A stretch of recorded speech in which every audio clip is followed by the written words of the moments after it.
Pour moi, cette exposition était particulière, ce travail était particulier parce que personnellement, ça fait 30 ans que je suis dans cette région, que je fais des photos en Syrie, au Liban, en Jordanie, en Irak.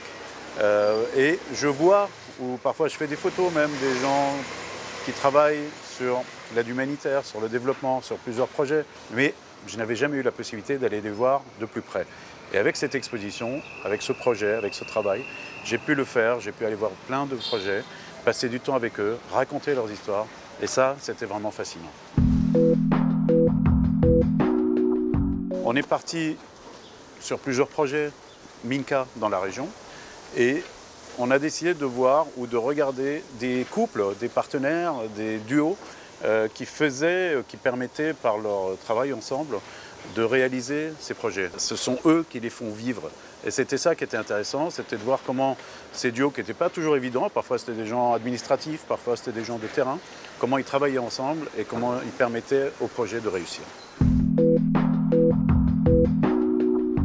Franchement, toutes les rencontres étaient particulières, toutes les rencontres étaient fascinantes.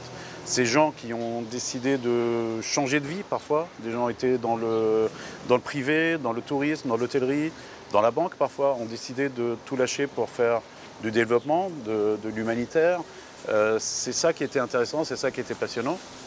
Je repense juste comme ça, si je devais en choisir quelques-uns, je pense par exemple à Dina, cette ingénieure qui a travaillé à la conception des urgences de l'hôpital Rafik Hariri à Beyrouth et qui a travaillé aussi sur son entretien.